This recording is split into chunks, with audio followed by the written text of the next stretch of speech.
Part of a game. నేను ఇప్పుడు దాకా ఎప్పుడు ఎవరికి పాయింట్అవుట్ చేసి మీరు మధ్యలో వచ్చిన వాళ్ళు అది ఇది అని చెప్పలేదు.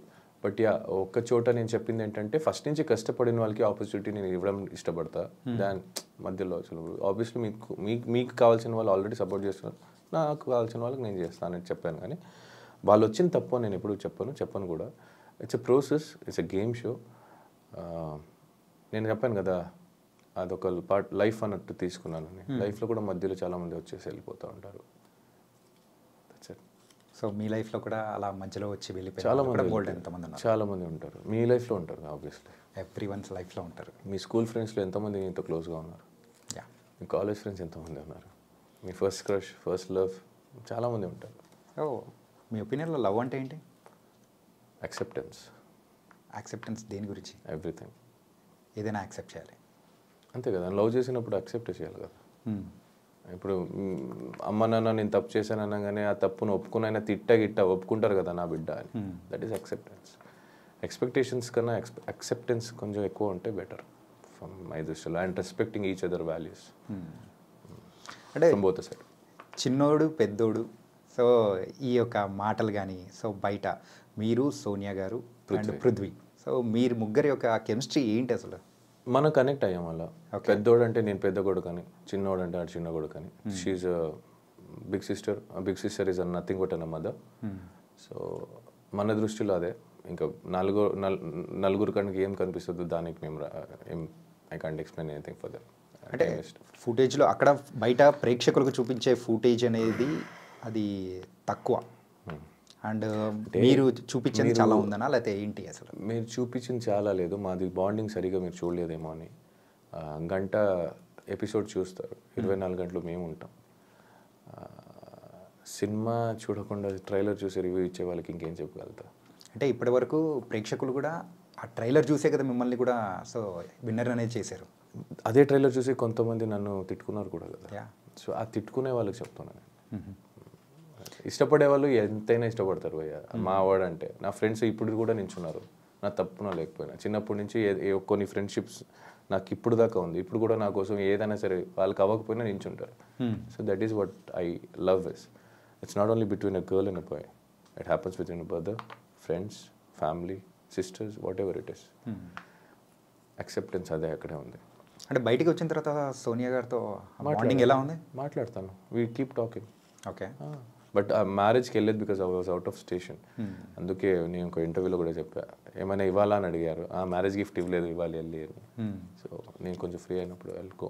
అక్కడ అందరు కలిసారు కానీ మీరు మాత్రం లేదు, నేను అవుట్ ఆఫ్ స్టేషన్లో ఉండే. ఓకే. అంటే బిగ్ బాస్ హౌస్ నుంచి బయటికి రాగానే మీరు చేసిన ఫస్ట్ పని ఏంటి? నిద్రపోయావా ఫస్ట్ మంచిగా నిద్రపోయా. 2 days ఐసోలేటెడ్ ఉండే. ఓకే.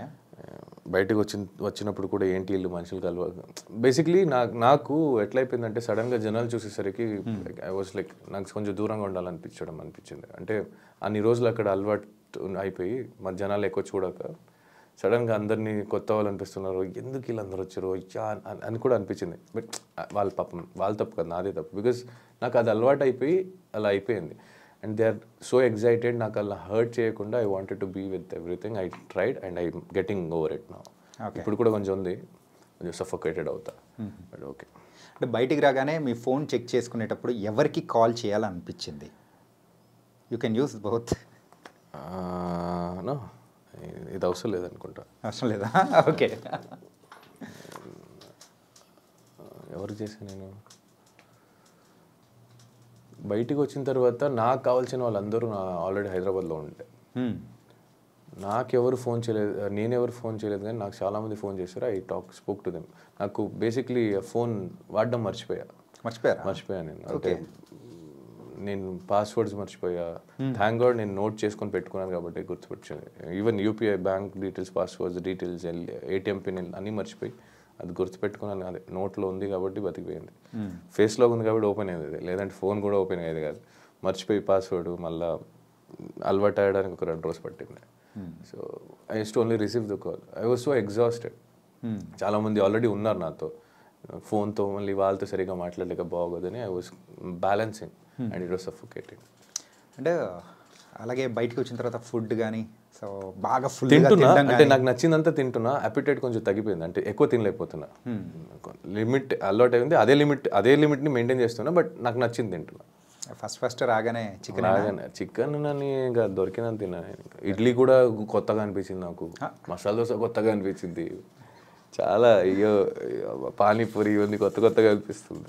బయటికి రాగానే ఒక వింత మనిషిలా నేను వింత ప్లేస్కి వచ్చానో లేదా నేనే వింతనా అనిపించింది ఒక చోట నాకు. అంటే అబ్బా ఇవన్నీ అవును కదా, ఇవన్నీ చేసేవాళ్ళం కదా మేము, ఇవన్నీ తినేవాళ్ళు కదా, గుర్తులేదు, నేను అలవాటు అయిపోయాలా.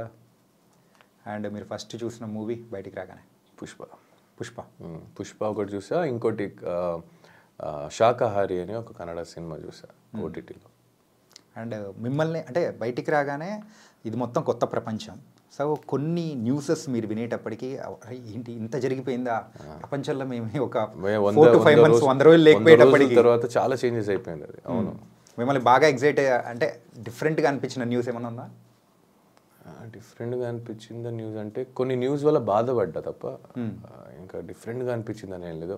బట్ బయటికి రాగానే రోడ్ గీడ్ అన్నీ కొత్తగా అనిపించేది. అబ్బా రోడ్డు, అబ్బా వెహికల్స్, అయ్యో మెట్రో ట్రైన్, మాల్స్, బిల్డింగ్స్, ఇవన్నీ అనిపించేది.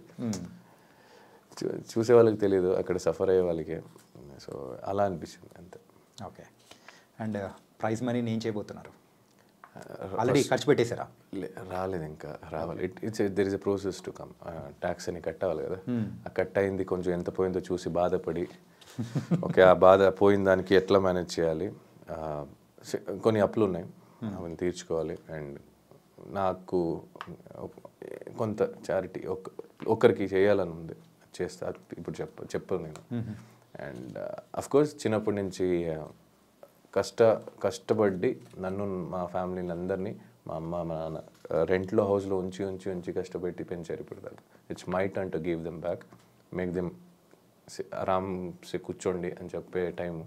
సో అందుకే వాళ్ళిద్దరు అమ్మ నాన్న పేరు మీద ఒక ఇల్లు కొనాలని. ఊర్లోనే కొనాలనుకుంటున్నారా? ఓకే.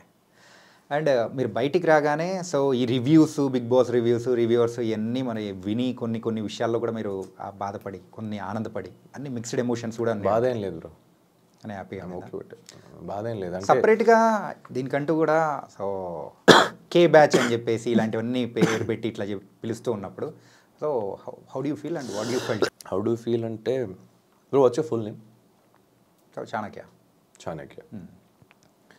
హిందీలో రాస్తే అక్షరాలే కదా మారుస్తాయి, కన్నడలో అక్షరాలు మారుతాయి, పిలుపు మళ్ళీ వ్యక్తి ఒక్కటే కదా.